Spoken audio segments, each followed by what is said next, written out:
그럼요. 당신 말이 맞아요. 난 당신 딸이 아니에요. 하지만 당신 인생은 나 때문에 무너질 거예요. 뭐라고 했니? 15년 동안 숨긴 죄, 이제 세상이 듣게 될 거예요. 이번 영상에서는 잃어버린 딸로 살아온 여자의 충격적인 진실에 대해 들려드리겠습니다. 이름을 바꾼 한 여자, 사랑과 죄, 그리고 용서 사이에 묶여버린 인생의 매듭. 꺼졌던 등대가 다시 켜진 날, 그녀는 마침내 진실을 마주하게 됩니다. 지금부터 이야기를 시작하려고 합니다. 시작하기 전에 구독과 좋아요 부탁드려요. 저 사진 왜 저예요? 그날 남해 바닷가에 위치한 대형 추모관에서 케이터링 아르바이트를 하던 유나는 그 한마디를 삼키지도 못한 채 얼어붙었습니다. 유리잔과 접시가 쏟아지며 쨍그랑 소리가 퍼졌고 모든 조문객의 시선이 그녀에게로 향했습니다. 순간 시간마저 멈춘 듯 했습니다. 영정 앞에 놓인 사진 속 소녀, 그 얼굴은 놀랍게도 그녀와 똑같았습니다. 눈매, 코, 심지어 입꼬리의 모양까지 그대로였죠. 죄송합니다. 실수예요. 유나는 급히 고개를 숙이고 깨진 유리 조각을 주워 담았습니다.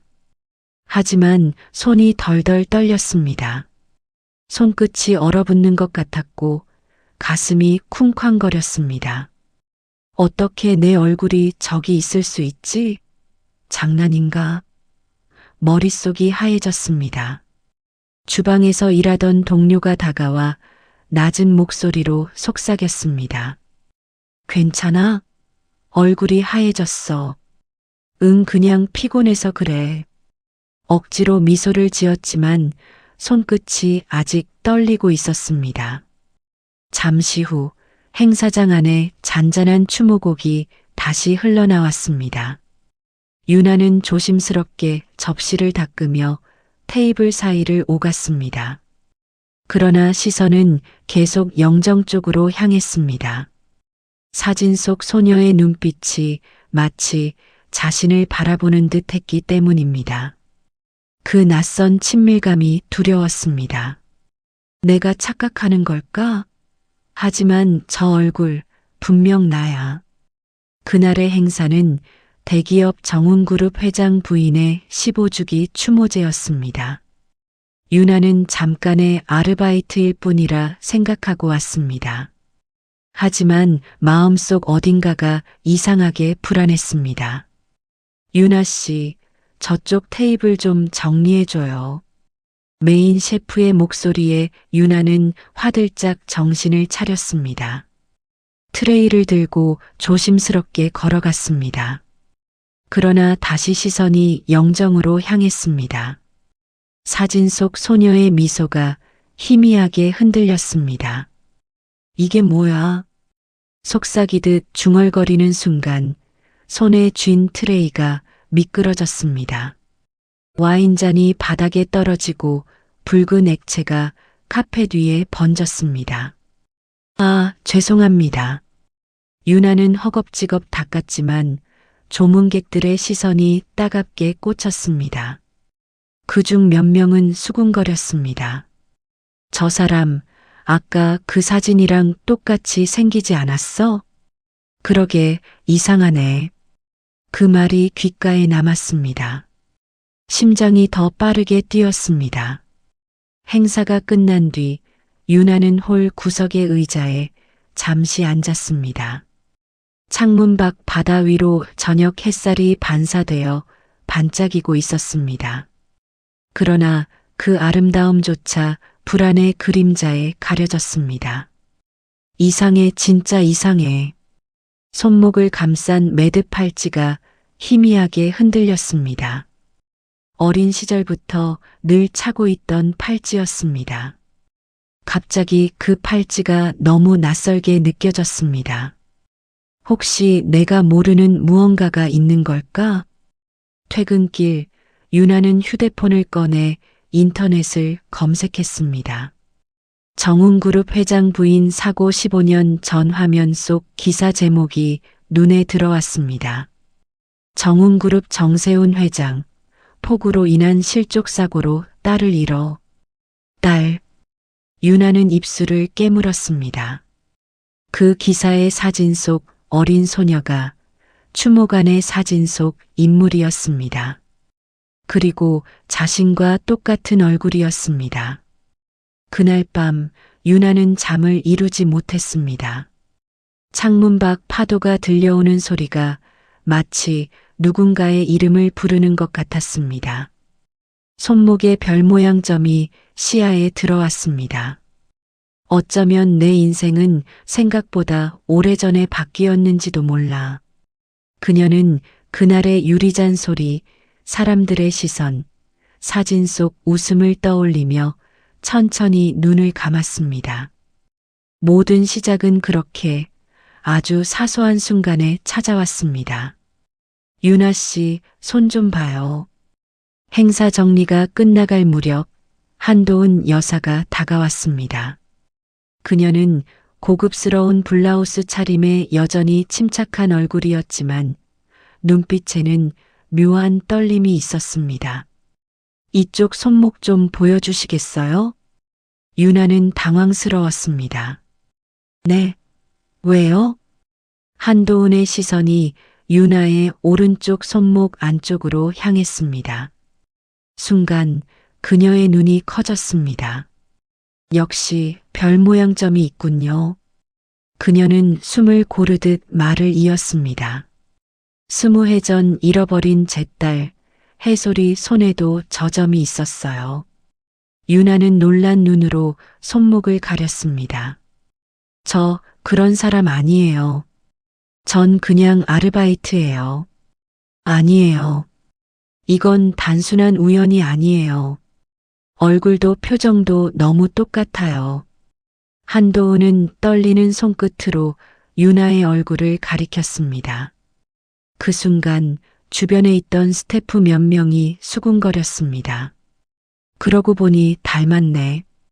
사진 속 애랑 똑같아. 유나는 얼굴이 붉게 달아올랐습니다. 죄송하지만 오해예요.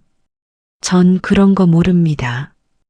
유나는 빠르게 걸음을 옮겼지만 한도은의 목소리가 뒤에서 따라왔습니다. 그날 태풍, 기억 안 나요? 해솔이는 그날 내 곁에서 사라졌어요. 그 말이 공기 속을 가르듯 박혔습니다. 유나는 잠시 멈췄지만 아무 말도 하지 못했습니다. 태풍, 사라짐, 잃어버린 딸. 머릿속 단어들이 뒤엉켜 요동쳤습니다.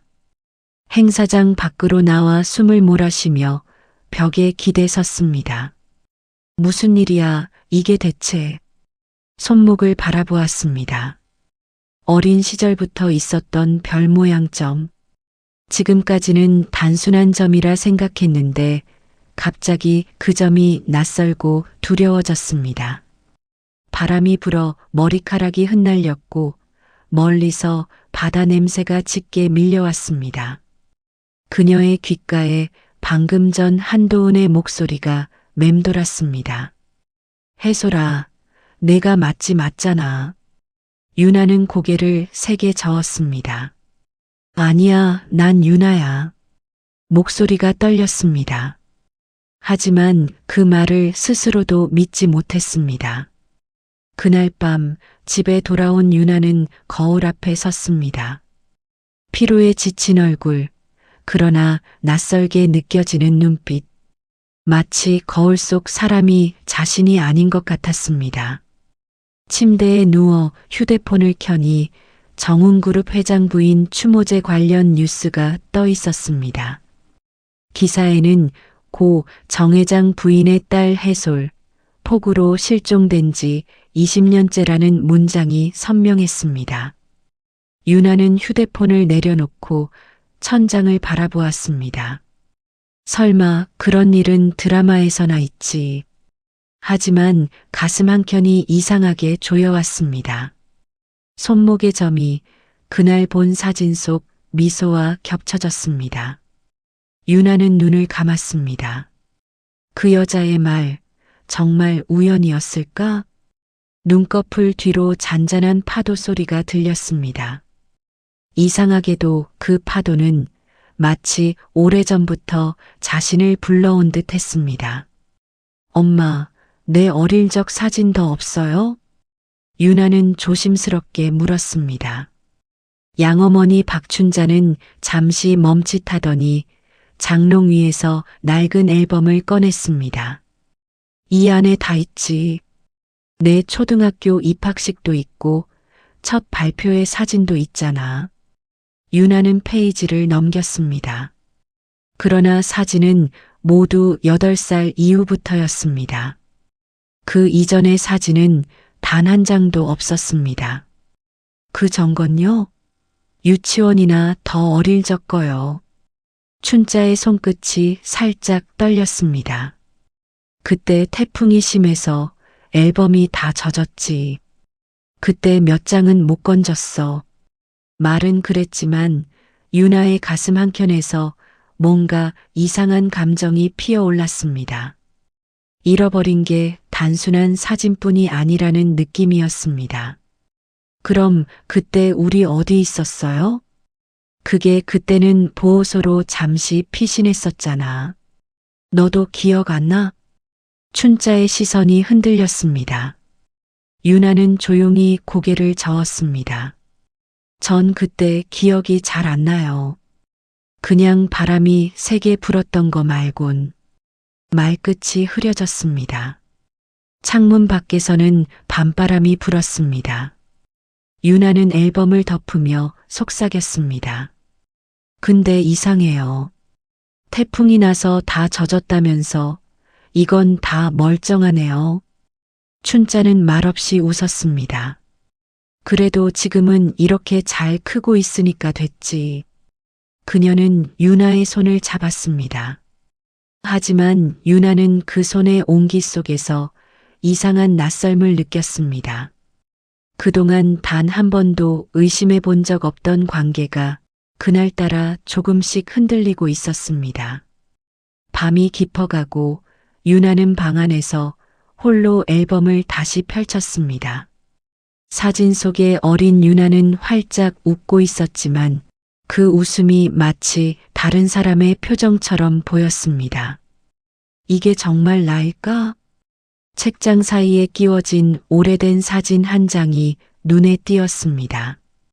바닷가에서 찍은 단체 사진이었는데 뒷면엔 희미하게 적혀 있었습니다. 남해 어린이 보호소 2008년 여름. 그 글씨를 보는 순간 유나의 심장이 멎는 듯 했습니다. 남해? 추모관이 있던 그곳이잖아. 유나는 창밖을 바라봤습니다.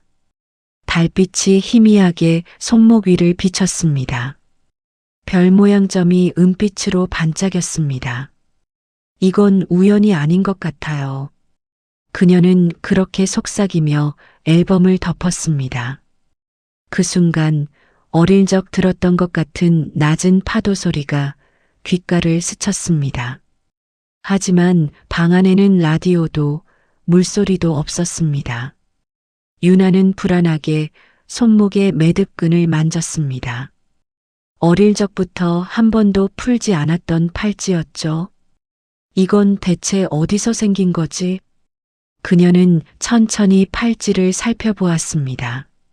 낡았지만 단단한 매듭, 마치 오래전 누군가가 직접 묶어준 것처럼. 그 매듭이 그날따라 유난히 조여오는 느낌이었습니다. 불안과 의심이 마음속 깊은 곳에서 자라나고 있었습니다. 유나는 눈을 감으며 중얼거렸습니다. 뭔가 숨기고 있어. 확실해. 유나 씨, 잠깐 시간 좀 괜찮을까요? 한도은 여사의 부름은 언제나 부드러웠습니다. 그러나 그날의 목소리는 이상하게 무겁게 들렸습니다. 요즘 고생 많죠? 재단에서 정규직 자리를 하나 만들었어요. 유나 씨한테 어울릴 거예요. 뜻밖의 제안에 유나는 놀라며 고개를 들었습니다. 저요? 갑자기 왜요? 사람을 오래 지켜봤어요. 성실하고 손재주도 있고 내 딸 해솔이랑 닮기도 했고요. 그녀의 시선이 잠시 유나의 손목으로 향했습니다. 손목 안쪽에 별 모양 점이 노출된 순간 한도훈의 표정이 흔들렸습니다. 유나는 무의식적으로 팔을 감췄습니다. 감사한데요. 전 그냥 단기 알바라서요. 아니에요. 정규직으로 들어오면 여러 혜택이 있어요. 식사 제공, 숙소 지원, 학자금까지. 그 대신 몇 가지 바꿔야 할 게 있어요. 바꾼다고요? 한도훈은 조심스럽게 미소 지었습니다. 이름이요. 유나보단 해솔이란 이름이 훨씬 예쁘잖아요. 우리 재단 이미지에도 맞고. 유나의 미간이 찌푸려졌습니다. 이름이요? 그건 좀 별 뜻 없어요. 그냥 새 출발이라고 생각하면 되죠. 그녀는 부드럽게 웃었지만 그 미소 뒤에 감춰진 강요의 기운을 유나는 느꼈습니다. 그 말투는 다정하면서도 도망칠 틈을 주지 않았습니다. 딸처럼 생각할게요. 해솔이처럼 말이에요. 그 순간 유나의 속에서 무언가 무너지는 소리가 났습니다. 딸처럼 이름까지 바꾸고 가족 사진 속에 끼워 넣겠다고? 감사보다는 섬뜩함이 먼저 밀려왔습니다. 유나는 애써 미소를 지었습니다. 좋은 말씀 감사해요. 하지만 전 제 이름이 좋아요. 제가 살아온 이름이라서요. 그녀는 고개를 숙이며 공손히 인사했습니다. 한도훈의 눈빛이 잠시 차갑게 변했습니다. 그래요. 알겠어요. 하지만 생각은 해봐요. 우리가 인연이라면 결국 제자리로 돌아오겠죠. 그 말이 왠지 경고처럼 들렸습니다. 사무실 문을 나서자 숨이 막혔습니다. 유나는 손목을 꽉 움켜쥐었습니다. 딸처럼이라니 그건 가족이 아니라 복제잖아. 그녀의 손끝이 하얗게 질렸습니다. 창밖으로 보이는 하늘은 흐렸고 바다 위로 낀 안개가 천천히 밀려왔습니다. 유나는 어딘가로부터 자신이 천천히 삼켜지고 있는 기분이 들었습니다. 딸처럼이 아니라 나로 살고 싶어요. 그녀는 그렇게 중얼거리며 문을 닫았습니다. 그 말이 입 밖으로 나오는 순간 안개 속에서 누군가의 목소리가 희미하게 들렸습니다. 그래, 해솔아. 뒤를 돌아봤지만 아무도 없었습니다. 유나는 그날 밤 늦게까지 잠을 이루지 못했습니다. 이상해. 분명 뭔가 숨기고 있어. 그녀는 한도훈이 보여준 다정함 뒤에 감춰진 그림자를 떠올렸습니다. 그 그림자는 이제 그녀의 이름까지 집어삼키려 하고 있었습니다. 유나야, 오늘은 왜 그렇게 멍했어? 밤늦게 돌아온 유나를 본 양어머니 춘자가 물었습니다. 그냥 좀 피곤해서요. 유나는 대충 대답했지만 눈빛이 흔들렸습니다.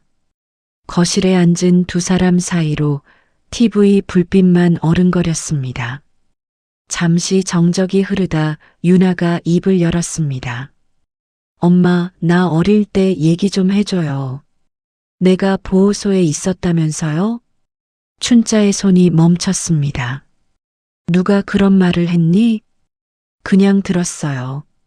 남의 어린이 보호소라던데요. 춘자는 한참 말이 없더니 천천히 담배를 꺼냈습니다. 그날 태풍이 왔었어. 바람이 미친 듯 불고 등대 불빛이 꺼졌지. 정전이 나서 깜깜했어. 그래서 아이들을 보호소에 맡겼다. 그녀의 목소리가 점점 낮아졌습니다. 다음 날 찾아갔는데 명단이 바뀌어 있었어. 내 이름이 거기 없었지. 대신 다른 아이 이름이 들어 있었어. 그래도 난 널 데려왔잖니. 인연이었겠지. 유나는 숨이 막혔습니다. 그럼 진짜 난 다른 아이였을 수도 있다는 거예요? 춘자는 급히 손사래를 쳤습니다. 아니야. 넌 내 딸이야. 그냥 서류 착오였을 뿐이야. 그때 혼란이 많았거든. 사람들도 정신이 없었고, 하지만 그녀의 눈빛에는 피할 수 없는 그림자가 드리워져 있었습니다. 유나는 천천히 일어났습니다. 그날 얘기 더 해줄 수 없어요? 그만하자. 벌써 10몇 년 전 일이야. 춘자는 담배를 재떨이에 눌렀습니다. 그 소리가 유난히 크게 들렸습니다. 유나는 벽에 걸린 시계를 바라보았습니다. 초침이 멈춘 듯 느리게 움직였습니다. 방으로 돌아온 유나는 책상 위의 앨범을 열었습니다. 한 장 한 장 넘길 때마다 머릿속이 복잡해졌습니다. 등대가 꺼졌고 명단이 바뀌었다. 그리고 난 지금 여기에 있다. 창문 밖에서는 바람이 불어왔습니다. 바닷가에서 들려오는 듯한 낮고 긴 파도 소리. 그녀는 창문을 닫으며 속삭였습니다.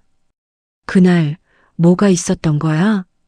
잠시 후 핸드폰 화면에 알림 하나가 떴습니다. 정운재단 20주년 추모 다큐 제작 예고. 그 문구가 눈에 박혔습니다. 유나는 무의식적으로 손목의 별 모양 점을 문질렀습니다. 그 점이 유난히 따갑게 느껴졌습니다. 설마 그쪽이랑도 관련이 있는 건가?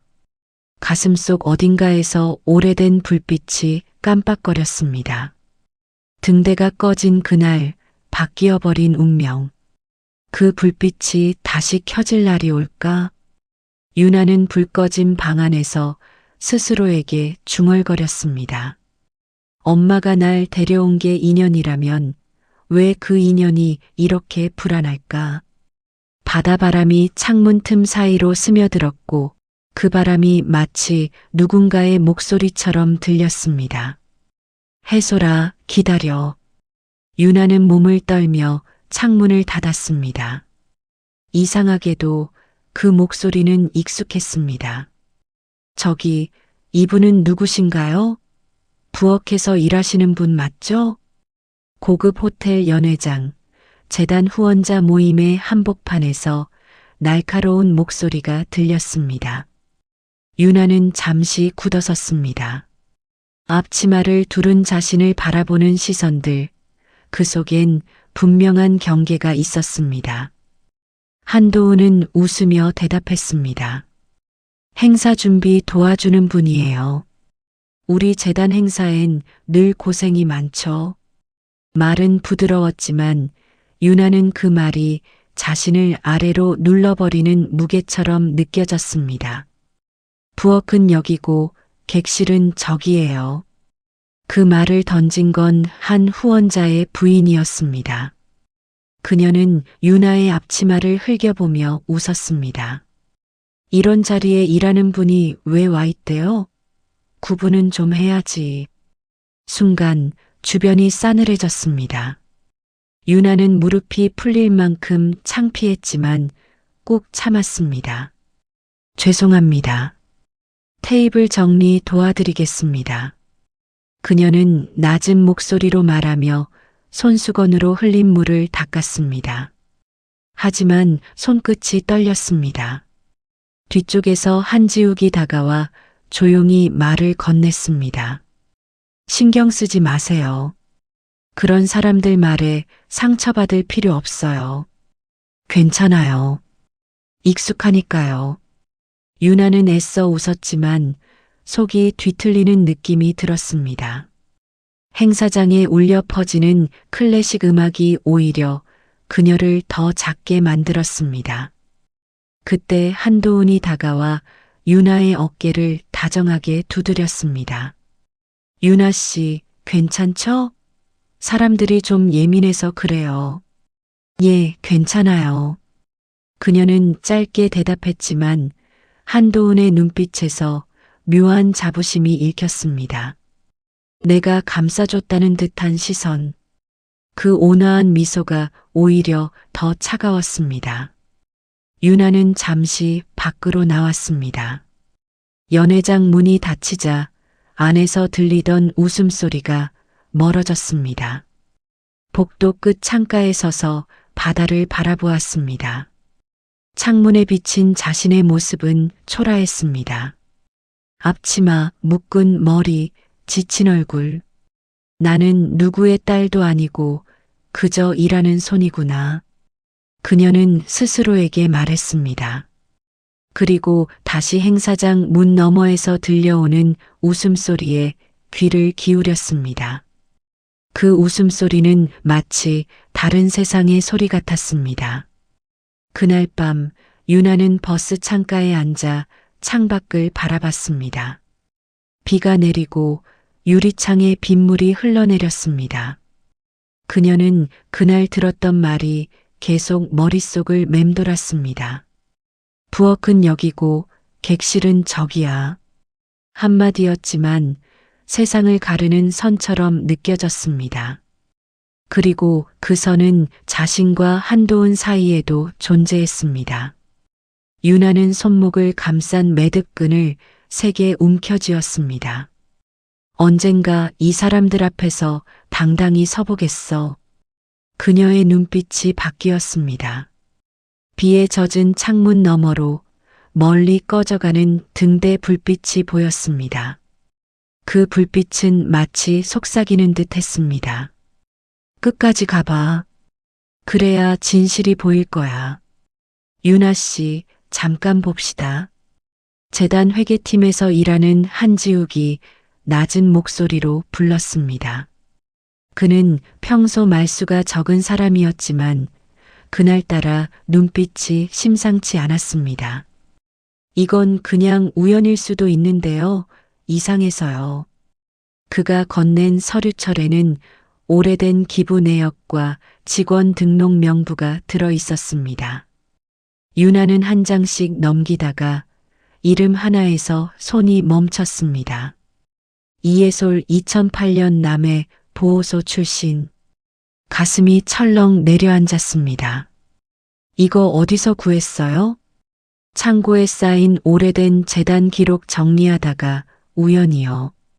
그런데 신기한 게 그 이름 옆에 사진이 붙어 있더군요. 지욱은 잠시 말을 아꼈습니다. 그 사진 유나 씨 어릴 때랑 똑같이 생겼어요. 유나는 말문이 막혔습니다. 농담하지 마요. 저도 처음엔 그렇게 생각했어요. 근데 이거 보세요. 지욱은 또 다른 종이를 꺼냈습니다. 남해 어린이 보호소 전원 명단 교체 공문. 날짜는 바로 태풍이 왔던 그날이었습니다. 유나는 손이 떨렸습니다. 등대가 꺼졌던 날. 네, 그날 명단이 바뀌었어요. 그리고 유나라는 이름이 그 다음 주부터 생겼어요. 지욱의 말에 유나는 숨을 삼켰습니다. 혹시 내가 그때 바뀐 아이 중 한 명이라는 거예요? 확실하진 않아요. 하지만 기록은 거짓말을 덜하죠. 그 말이 유난히 깊게 꽂혔습니다. 그녀는 서류를 품에 안고 재단을 나왔습니다. 한도훈의 얼굴이 떠올랐습니다. 우리가 인연이라면 결국 제자리로 돌아오겠죠. 그 말이 의미하는 게 이거였을까요? 밤 공기가 차갑게 느껴졌습니다. 유나는 주먹을 꽉 쥐었습니다. 그래요. 이제 나도 기록을 남겨야겠네요. 집에 돌아온 유나는 서류를 침대 위에 펼쳐놓고 하나하나 살폈습니다. 기부금 명단, 후원 보고서, 사진, 그리고 잃어버린 이름. 그 속에서 그녀는 하나의 진실을 느꼈습니다. 누군가 내 삶을 바꿔놓았다. 그날 밤 유나는 결심했습니다. 숨긴 사람을 직접 찾아가야겠어요. 그녀의 눈빛은 더 이상 흔들리지 않았습니다. 진실이 무엇이든 그 끝을 마주할 준비가 되어 있었습니다. 이대로는 안 되겠어요. 유나는 깊은 숨을 내쉬며 핸드폰을 내려놓았습니다. 한지욱에게서 받은 서류, 남의 보호소 명단 교체 공문이 그녀의 머릿속에서 떠나지 않았습니다. 결국 그녀는 주소 하나를 찾아냈습니다. 정훈재단 이사장 한도은, 서울 한남동 저택. 밤하늘 아래 그 집은 어두운 산책길 너머로 거대한 성처럼 서 있었습니다. 여기까지 왔는데 돌아갈 수는 없지. 유나는 담장을 따라 걸었습니다. 초인종을 누르려다 망설였지만 손목의 별 모양 점을 보며 마음을 다잡았습니다. 이제 이걸로 끝을 내자. 초인종을 누르는 순간 저택 안에서 잔잔한 피아노 소리가 흘러나왔습니다. 문이 열리고 낯익은 얼굴이 나타났습니다. 유나 씨? 이 시간에 웬일이에요? 한도훈은 놀란 듯 웃었지만 그 미소 뒤에는 경계의 기색이 엿보였습니다. 확인하고 싶은 게 있어서요. 잠깐만 뵐 수 있을까요? 유나의 목소리는 떨렸지만 단호했습니다. 그녀는 거실로 들어섰습니다. 벽에는 오래된 가족 사진들이 걸려 있었습니다. 그중 하나가 유나의 시선을 붙잡았습니다. 바다를 배경으로 서 있는 어린 소녀의 사진. 그 소녀의 손목엔 별 모양 점이 있었습니다. 이 아이 누구예요? 유나의 목소리가 떨렸습니다. 한도훈은 잠시 말을 잃었습니다. 우리 해솔이야. 20해 전에 잃어버린 내 딸. 근데 왜 제 손목에도 같은 점이 있을까요? 공기가 멈춘 듯 고요해졌습니다. 한도훈은 의자를 잡고 잠시 서 있었습니다. 그건 우연이겠죠. 기록을 봤어요. 보호소 명단, 그날 태풍, 등대가 꺼진 날. 제 이름이 생긴 시점이 바로 그날이에요. 유나는 그녀의 눈을 똑바로 바라봤습니다. 한도훈의 미소가 서서히 굳었습니다. 유나 씨, 그건 오래된 일이고 증거도 없잖아요. 증거는 남아요. 특히 진실은 숨기려 할수록 더 드러나죠. 유나의 목소리가 단단해졌습니다. 그녀는 가방에서 서류를 꺼내 테이블에 내려놓았습니다. 그 소리가 묘하게 크게 울렸습니다. 전 이제 제 이름이 진짜 제 건지 확인하려고요. 그만 가요, 유나 씨. 한도훈의 말투가 낮고 단호해졌습니다. 그건 건드리면 다치게 되는 일이에요. 유나는 잠시 그녀를 바라보다가 미소를 지었습니다.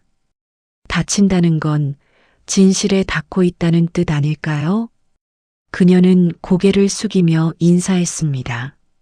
다음엔 제가 아니라 세상이 당신에게 묻게 될 거예요. 그녀는 천천히 문을 나섰습니다.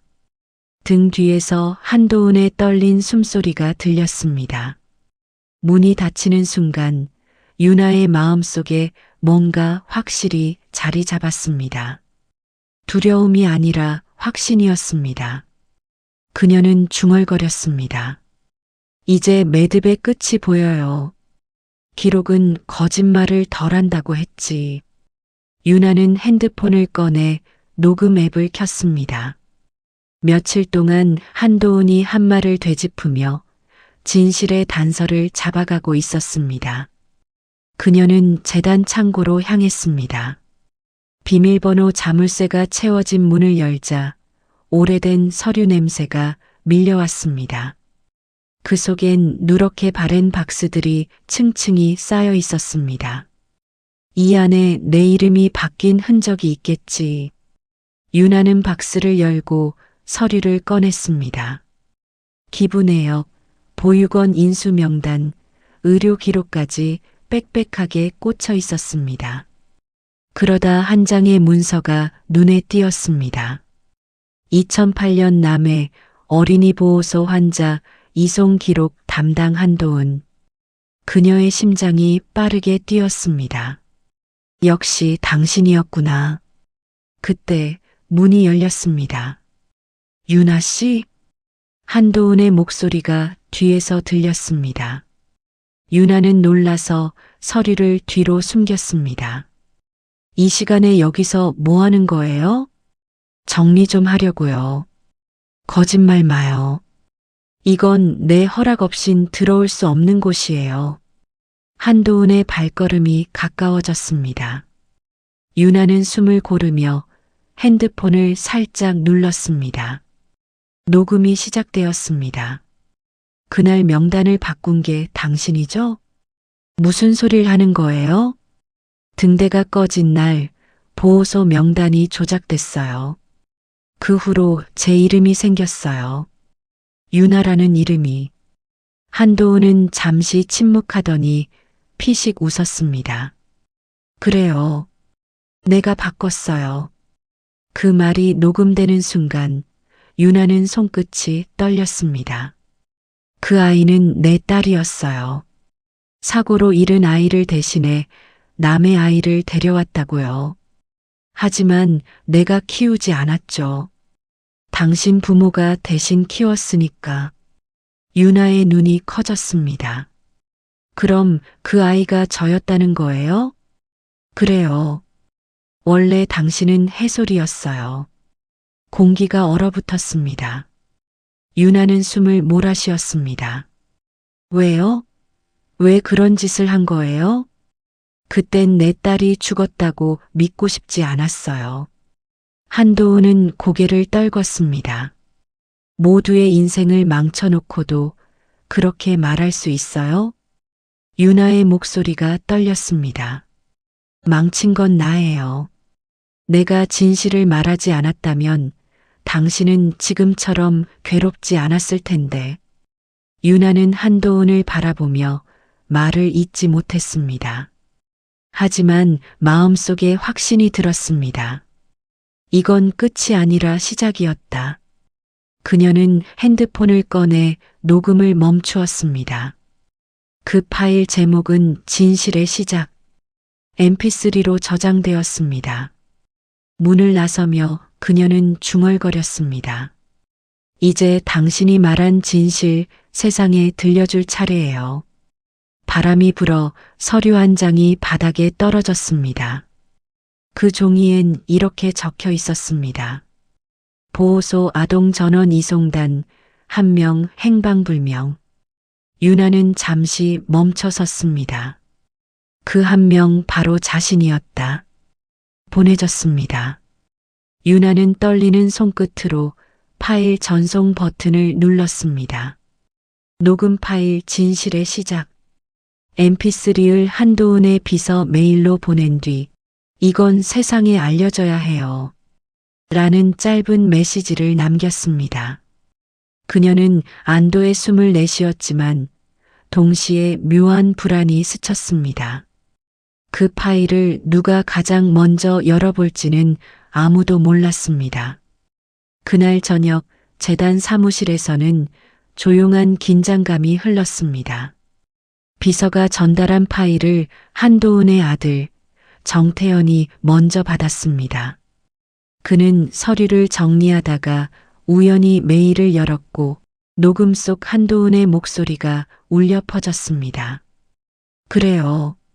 내가 바꿨어요. 내 딸 대신 남의 아이를 데려왔어요. 정태현의 손이 굳어졌습니다. 이게 뭐야? 그는 이어폰을 빼며 자리에서 일어섰습니다. 엄마가 그럴 리가 없는데. 숨을 몰아쉬며 회장실로 향했습니다. 문을 열자 한도은이 앉아 있었습니다. 태연아, 무슨 일이야? 그는 말없이 핸드폰을 내밀었습니다. 녹음 속 그녀의 목소리가 그대로 흘러나왔습니다. 한도은의 얼굴이 창백해졌습니다. 이게 뭐야?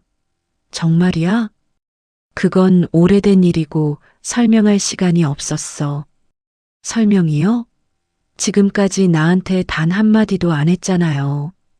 정태현의 목소리가 높아졌습니다. 그 아이가 유나 씨가 해솔이라면 당신은 도대체 무슨 짓을 한 거예요? 난 딸을 잃었고 그 공백을 메우고 싶었을 뿐이야. 그게 사람의 인생을 바꾸는 이유가 돼요? 한도훈은 아무 말도 하지 못했습니다. 잠시 침묵이 흘렀습니다. 정태현은 고개를 떨구며 낮게 말했습니다. 엄마, 이제 숨길 수 없어요. 내가 정리할게요. 안 돼. 그 아이는 모르는 게 나아. 아니요. 이미 다 알아요. 그는 서류를 챙겨 나섰습니다. 복도를 걸으며 핸드폰 화면을 켰습니다. 유나에게 문자가 왔습니다. 확인하셨죠? 이제 진실을 공개하겠습니다. 정태현은 잠시 멈춰 섰습니다. 이건 단순한 복수가 아니라 누군가의 해방이구나. 그는 메시지를 입력했습니다. 유나 씨, 저도 그 진실을 세상에 밝히겠습니다. 하지만 그 전에 제 어머니를 지켜봐 주세요. 그녀도 무너질 겁니다. 전송 버튼을 누른 뒤 그는 창밖을 바라봤습니다. 비가 내리고 있었습니다. 유리창에 비친 자신의 얼굴엔 복잡한 감정이 섞여 있었습니다. 분노, 연민, 그리고 후회. 한도훈은 회장실에 홀로 남았습니다. 녹음 파일이 다시 재생되었습니다. 내가 바꿨어요. 그 애는 내 딸이었어요. 그녀는 손으로 얼굴을 가렸습니다. 눈물이 한 줄기 흘렀습니다. 태연아, 이젠 정말 모든 게 끝났구나. 그러나 밖에서는 이미 또 다른 새벽이 오고 있었습니다. 그리고 그 새벽은 새로운 진실을 데리고 오려 하고 있었습니다. 정훈재단, 입양 조작 의혹 실종, 아동 기록 변경 정황 포착. TV 뉴스의 자막이 화면을 가득 채웠습니다. 유나는 리모컨을 손에 쥔 채 얼어붙었습니다. 화면 속 인터뷰 기자가 말했다. 핵심 증거로는 당시 보호소 명단 변경 서류와 이사장 본인의 육성 녹음이 확보된 것으로 알려졌습니다. 유나는 숨이 막혔습니다. 그녀가 아닌 그가 들었다. 정태현이 파일을 언론에 넘겼던 겁니다. 핸드폰이 울렸습니다. 유나 씨, 미안합니다. 하지만 이게 가장 빠른 방법이었어요. 정태현의 메시지였습니다. 유나는 복잡한 감정에 휩싸였습니다. 이건 내가 원한 방식이 아니었는데. 밖에서는 기자들의 목소리가 들렸습니다. 이다윤 씨 맞죠? 한도훈 이사장과 어떤 관계입니까? 15년 전 실종 아동 이해솔이 본인이라는 주장, 사실입니까? 플래시가 번쩍이며 현관 앞을 비추었습니다. 유나는 문을 닫고 주저앉았습니다. 그녀의 이름이 진실보다 먼저 세상에 노출된 것이었습니다. 뉴스는 연이어 보도되었습니다. 정훈재단 측은 사실무근이라며 법적 대응을 예고했습니다. 그러나 실종 아동 기록과 재단 내부 공문이 일치한다는 주장도 나왔습니다. 유나는 두 손으로 얼굴을 감쌌습니다. 이제 후퇴는 없다. 그녀는 깊은 숨을 내쉬며 일어섰습니다. 침대 위의 가방 안엔 여전히 매듭끈 팔찌와 서류철이 있었습니다. 그때 전화가 울렸습니다. 유나야, 괜찮니? 뉴스 봤어? 양어머니 춘자의 목소리였습니다. 엄마 나 이제 뭘 해야 하죠? 그냥 다 잊자. 우리 조용히 살면 돼. 그런 사람들하고 엮이면 안 돼. 근데 엄마, 그럼 내가 누구인지도 모른 채 살아야 해요? 그게 뭐가 중요해? 내가 널 키웠잖아. 춘자의 울먹이는 목소리에 유나는 아무 말도 할 수 없었습니다. 나도 알아요. 엄마가 날 진심으로 사랑한 거. 하지만 지금은 나 자신을 찾아야 할 때예요. 유나는 조용히 전화를 끊었습니다. 창밖엔 카메라 플래시가 여전히 번쩍거렸습니다. 그녀는 손목의 별 모양 점을 바라봤습니다. 그리고 중얼거렸습니다. 이제 이 점이 나를 숨기지 않을 거예요. 그날 밤 온라인 기사 수백 개가 동시에 올라왔습니다. 정훈재단 이사장, 입양 조작 의혹 전면 부인, 실종 아동 이해솔, 생존 가능성 제기, 그리고 그 아래 익숙한 사진 한 장이 있었습니다. 유나의 얼굴이었죠. 그녀는 조용히 모니터를 껐습니다. 좋아요. 이제 진짜 싸움이 시작이에요. 그녀의 눈빛엔 두려움보다 단단한 결심이 깃들어 있었습니다. 파일이 없어졌다고요? 유나는 모니터를 붙잡고 굳었습니다.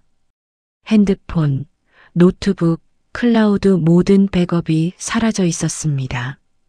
진실의 시작, mp3라는 이름의 녹음 파일. 그녀가 모든 걸 걸고 세상에 내보냈던 그 증거가 흔적도 없이 지워져 있었습니다. 바이러스 감염 같아요. PC 수리점 직원이 어깨를 으쓱했습니다. 근데 신기하네요. 특정 파일만 지워졌어요. 유나의 손끝이 싸늘해졌습니다. 설마 누가 일부러. 그녀는 말을 잇지 못했습니다. 바로 전날 정태현으로부터 마지막으로 연락이 왔습니다. 유나 씨, 오늘 밤은 조심하세요. 누가 당신을 미행하고 있습니다. 그 메시지 이후 그는 연락이 끊겼습니다. 유나는 불안한 마음으로 재단 앞을 다시 찾았습니다. 보도지는 사라졌지만 정문 앞 경비는 그녀를 막았습니다. 이사장님 지시로 외부인 출입은 금지입니다. 전 외부인이 아니에요. 제 인생이 그 안에 있어요. 그러나 문은 굳게 닫혀 있었습니다.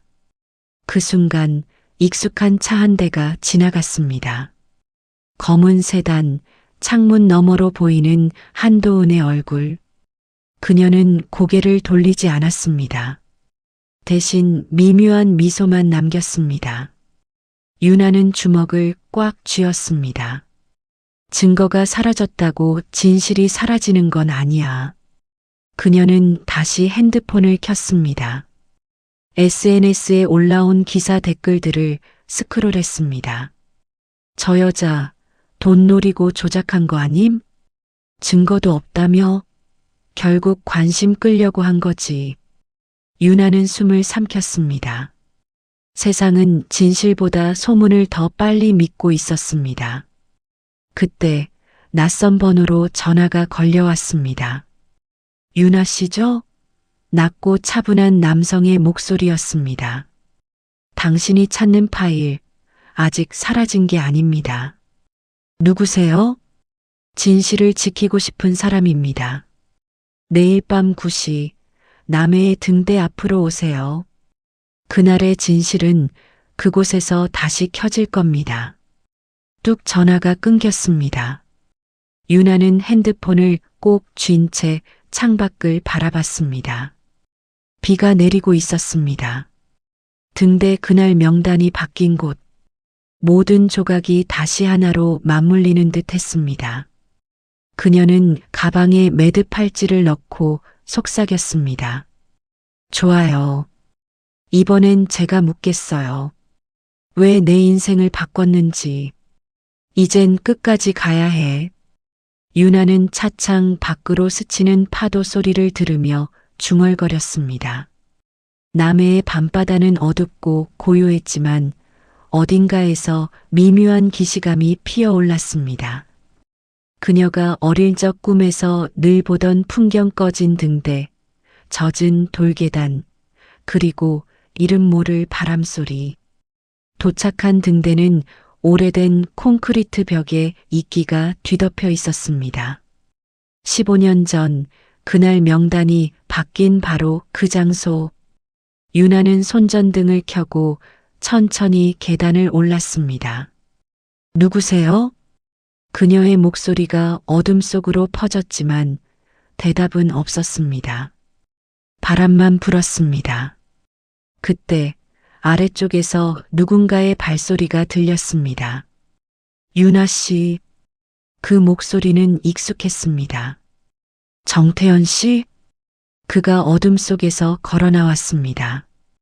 비에 젖은 코트를 벗으며 그의 손에는 USB가 들려 있었습니다.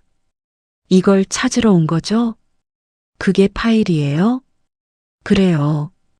언론에 퍼진 건 편집본이에요. 이건 원본이에요. 어머니의 고백 전부가 들어있죠. 유나는 손을 내밀었습니다. 그럼 이걸 왜 지금까지 숨겼어요?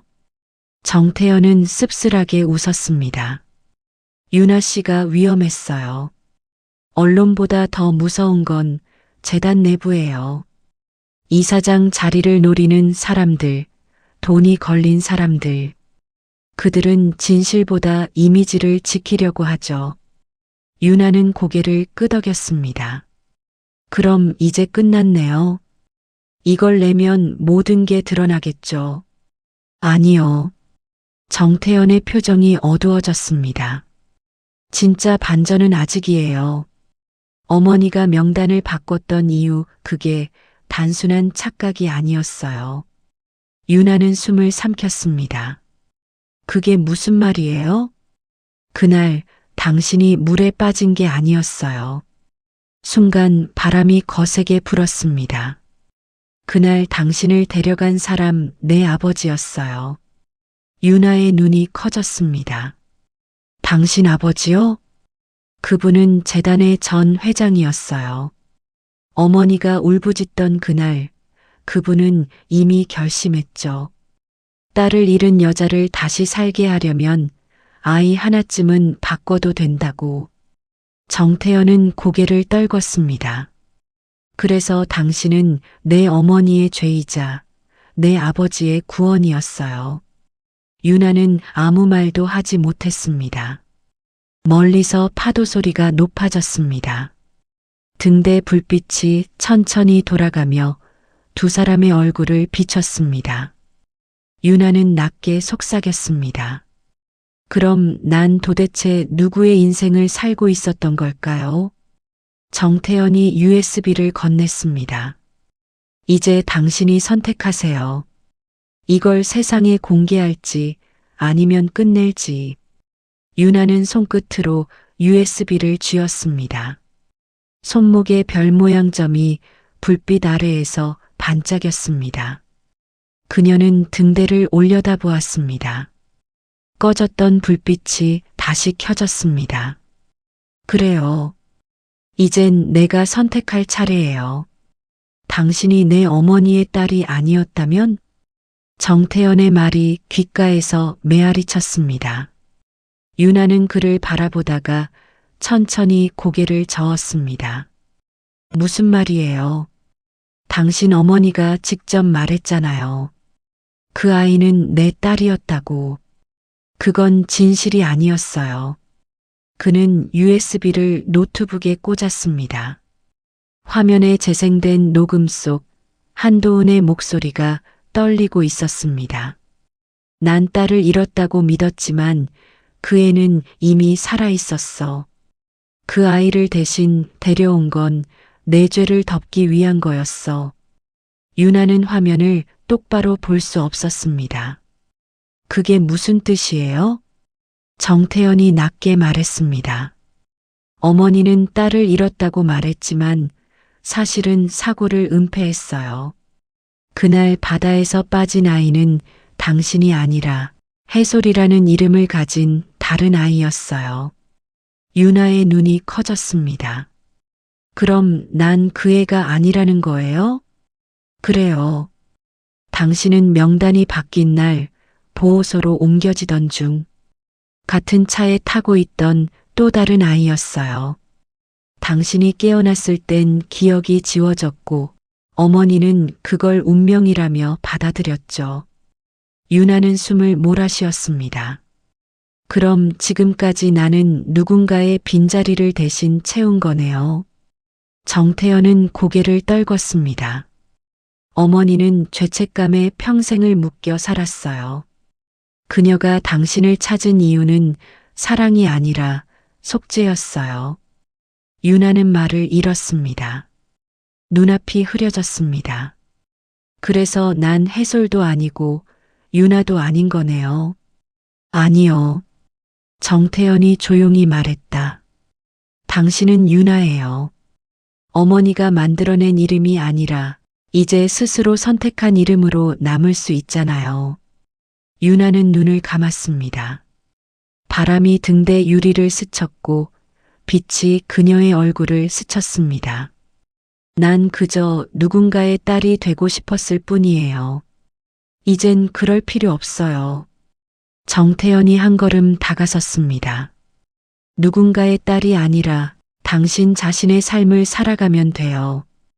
유나는 USB를 손에 쥔 채 하늘을 올려다봤습니다.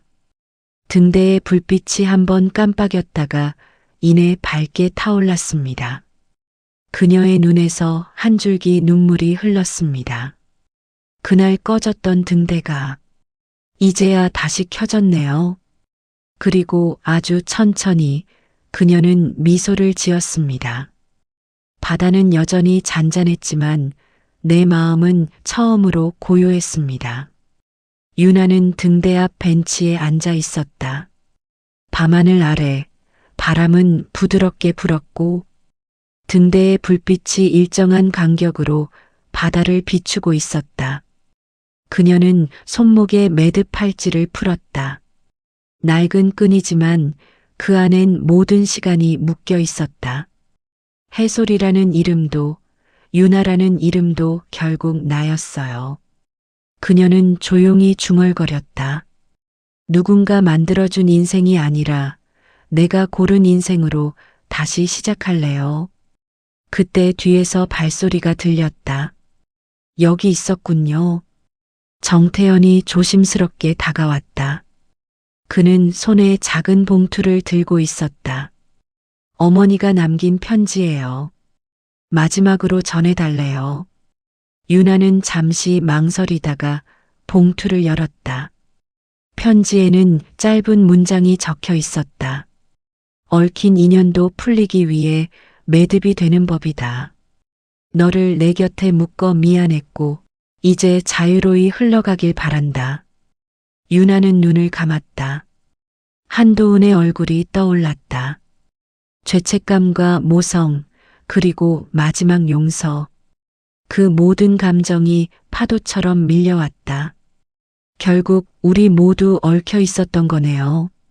정태현이 고개를 끄덕였다. 매듭은 2번 묶여야 풀리지 않아요. 한 번은 고통으로, 한 번은 이해로.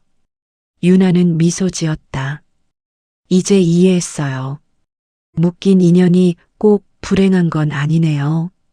그녀는 팔찌의 끈을 2번 묶었다. 그리고 천천히 손목에 다시 감았다. 새로운 인생을 향한 작은 의식처럼.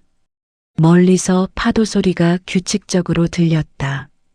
등대 불빛이 회전하며 유나의 얼굴을 비췄다. 그녀의 표정엔 더 이상 혼란도 두려움도 없었다. 이제야 알겠어요. 진실은 상처가 아니라 나를 다시 태어나게 하는 빛이었네요. 유나는 일어섰다. 새벽이 밝아오고 있었다. 바다 위로 떠오르는 첫 햇살이 등대의 불빛과 겹쳤다. 그녀는 그 빛을 향해 걸어갔다. 매듭은 풀렸고 그러나 다시 단단히 묶였다. 이번엔 과거가 아닌 미래를 향해. 나레이션 사람의 인연은 풀리기 위해 매듭이 되고 다시 이어지기 위해 2번 묶입니다. 우리가 잃어버린 것들은 때로는 그렇게 새로운 시작이 되죠. 인생의 매듭은 꼭 풀리기 위해 묶이는 게 아닙니다. 때로는 우리를 다시 이어주기 위해 묶이죠. 누군가는 그 매듭을 후회라 부르고 누군가는 그것을 운명이라 부릅니다. 하지만 유나는 이제 압니다. 그건 스스로를 잃지 않기 위한 인연의 끈이었다는 걸요. 오늘 이야기가 마음에 닿으셨다면 구독과 좋아요로 다음 사연을 함께 이어가 주세요. 그리고 기억해 주세요. 사람의 인연은 2번 묶일 때 진짜가 됩니다. 사람의 인연은 풀리기 위해 매듭이 되고 다시 이어지기 위해 2번 묶입니다. 오늘의 이야기가 당신 마음에 닿았기를 바랍니다.